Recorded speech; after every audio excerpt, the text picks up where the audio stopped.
Hello, welcome to Quackalope. Thank you for being here. Today we're unboxing one of the very first copies of Sniper Elite in the wild.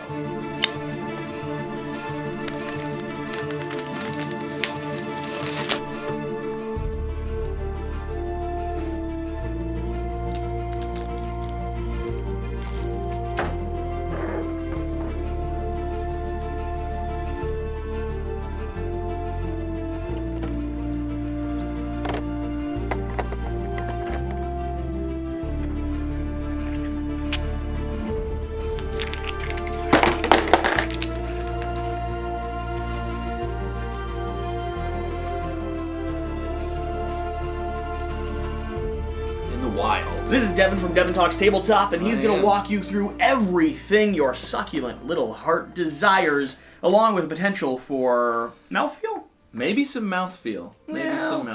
We'll see. He's a weird duck. Sniper Elite. Devin, like most of our unboxing videos, if not all of our unboxing videos, we're familiar enough with this game to talk to you about what it is as we pull out the components and take a closer look inside. So what is Sniper Elite? What is it doing? Who is it by? Tell me this story. Sniper Elite is a board game adaptation of the video game series. Pretty popular, I would say maybe cult popular. There's not a lot of people who maybe know about it just casually, but the fans of this series are very dedicated fans of it. And I am one of those fans. Sniper Elite, the board game, though, is from Rebellion Unplugged, and this is the base game. These are girthy. They're very girthy. I like that. Girthy. Very thick, chunky cardboard chits. And so this is the base game, and then it's got the Eagle's Nest expansion, which is going to give you extra ways to play and extra people to play as. And then we've got the Deluxe upgrade kit, which these are already chunky. They become even more chonky inside that Deluxe upgrade kit. Sniper Elite is a series based in World War II in which you operate as Carl Fairburn, who is a elite sniper, somebody who is kind of like the one you call in when you don't have any other options. My name's Carl Fairburn. You need somebody to go deep into enemy territory and take out either a key target or a key location. So it's objective and person-based combat in which you set up crazy faraway shots. And it's got a very intense physics engine in which you have this slow-mo sniper experience. If you get a shot and it's on target and it's going to kill somebody, it will dial in, it will slow down, it will show the bullet pathing all the way across. They're washed minis, yes they are. In the Deluxe upgrade kit, little spoiler for what comes ahead, there was a campaign unlock or stretch goal where there is a testy kill Hitler miniature where he's getting nut shots. It's in the Deluxe upgrade kit. There's a nut shot Hitler? He gets shot in the nuts. The only type of Hitler I want in my board games are the ones that have already had their ball sack penetrated. So Sniper Elite has some level of affectionate, like it's crass, but it's also irreverent is the word I'm looking for. Yeah. He's getting shot in the nuts. Yeah, that's a full-on... I mean, that is not a flattering pose. For Hitler, no. No. And that's a kill shot, too. I want to see the paint jobs people do with this. Just the gore that's in Sniper Elite. Just like a little bit of urine and blood pouring down the sides of his legs. I mean, that would be accurate. You know that's what would release. That would be accurate, yes. There was not a lot of room to pee in the bunker he was in. What's interesting about the board game adaptation, though, is I have a lot of experience... Ooh. The Deluxe upgrades are very nice. We have extra minis that feature various different figures. They're kind of like targets for the Nazi targets that you'll have. And then we have, instead of the tokens, which are actually very nice chunky tokens, clay chips. We have clay chips and a draw bag that'll it's a little bit more deluxe than the one that comes in the base game. So nice. At its core, the video game is a stealth game and a combat game. You can take either side of the spectrum that you want. You can be the person that carefully lines up for 30 minutes, the perfect shot at a distance at which no one is going to be able to clock you in, and you get a kill without anybody knowing really where you are. Or you can run in with a submachine gun and just kind of close quarters mow down some people. In the board game, they have actually mechanically spread this out into a hidden movement game. And so... Interesting.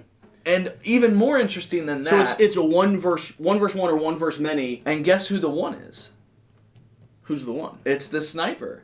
Well, yeah, of course. I know, but Why did you tell me to guess? That's the obvious answer. But it's obvious for maybe this game, Devin. but it's not obvious for the genre. Think of any other hidden movement game you have. Is the hidden person ever the good person? Is the hidden person ever the good guy? Or the white hat? Oh, I hear.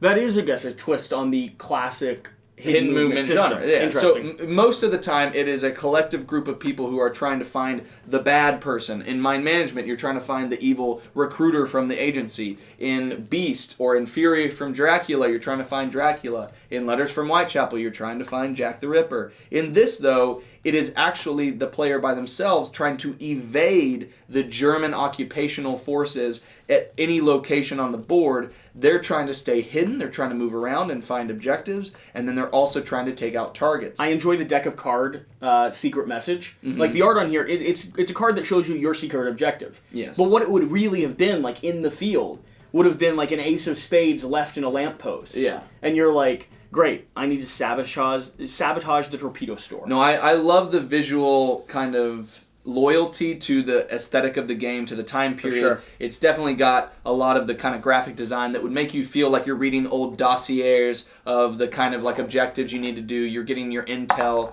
And so what you're going to be doing is Carl Fairburn here, he is going to be moving around different locations trying to stay hidden. But he will eventually have to give away some clues as to his whereabouts as he completes objectives and they do stuff on the board. As he kills certain targets, it will arouse or alert the attention of the other players, and it's very interesting because, as I mentioned, it's a subversion of what you typically expect from a hidden movement game. So the base game has got a board where it goes on. It's got your maps, your locations. It's got all of the stuff you need to get started, but they also have additional content. So what Jesse's holding right here is the Eagle's Nest expansion. And what this does is this gives you other people besides Carl to play as. Each of them have Veterans their own of campaigns across Europe and North Africa, Lieutenant Carl Fairburn lives up to his lethal reputation among allies and enemies alike. When armed with a bolt-action M1903, he is lethal from afar, valuing precision over haste. Carl appears throughout the Sniper Elite series. Yep. And so they've actually brought in other Rebellion That's Unplugged features and cameos from their Zombie Army game. And so you can have additional places to play those. Yeah. You've got another map and you've got other potential for spatial And these are exploration hidden boards, right? That we're Yes. tracking So down. one is tracking their movement, and then the sniper is tracking their movement, and then the other players are trying to slowly ascertain their location. This is appreciated and satisfactory. And this is a much nicer. Typically, you just get those flat. I'm just tipped. saying That's a much nicer. I'm very happy about That's that. a much nicer dry erase pen. And Cool. then you've got Jesse's already opened it, but there's also the Deluxe Upgrade Pack, which replaces all of the stuff. And instead of all the tokens, you've got the clay poker chips and you've got the miniatures. And so, pretty significant difference there. I mean, these are not bad already quality. chunky and thick. But and I do nice. like the deluxe upgrades, especially for a Yeah. bag drawing game. Like, if you have anything that requires you to seek in, like, It I feels always much love nicer. these over cardboard. Yes, agreed. This is nice. This is very nice. I'm super compelled. So, I have not actually played the video game. It's so much fun. What I So have much done, fun. though, is I have watched so many videos of people it? playing Oh, the video really? game. I live vicariously a lot. A lot of times through video games, I live vicariously through people like the Rad Brad, right? And so I know exactly what the gruesome murder scenes are like and how the game actually plays. And if this elicits even a small percentage of that feeling, that I'm compelled by the idea of the stealth movement mixed with this real world atmosphere. It takes war games and twists it just like the Sniper Elite game itself does. So what I think is interesting about this board game adaptation is that in the video game, if you're just playing the campaign, you are a single player going up against AI. And so it's fun, it's exciting, it's, immersive. But you can, throw the bottle, they'll move there, snipe through their head, hit 7 of them in the balls, and, get a great compilation shot. Yes, but the exciting thing that most people never knew about, or most people, it just didn't get a lot of attention, is there was a multiplayer mode where you could play the game online. and you would actually play against other people also operating as snipers. Interesting. And so that's kind of, I feel like, what I'm wondering how it feels in close to this, because it was a moment where you're like, you really are much more worried because you're fighting against somebody that's now more intelligent than just a game's AI. You're much more worried and concerned about, you're like, oh, I actually need to keep moving more because there's other people that are going to be moving. And in this system, the AI is not just the board game. It's not just the video game. The AI is similar to the experience, or the enemy is similar to the experience of the multiplayer online, where you have other players working against you, and they can be much more savage, much more intelligent, and much more adaptive to whatever you're doing in the game. I like the board. I like that the board feels tight. Yes. I like how many little spaces they fit into this entire puzzle. I appreciate that. And Because actually in the as Eagle's a stealth Nest game, you want to feel squeezed in, right? And in the Eagle's Nest, this is an outside space. In the Eagle's Nest, they have an inside, more claustrophobic map. What are your thoughts? In the depths of World War II, Europe is on a knife's edge. One decisive battle can sway the course of the war. One key objective can decide the outcome of a battle. Yeah. This looks really cool. I'm excited. This I looks love the very video cool. game, so... Yeah, I'm excited to dive in. Let us know in the comments down below, what do you want to see first? Do you want us to go head-to-head against each other, dive into a full review after we've played half a dozen times, or just keep showing you good old succulent unboxing videos?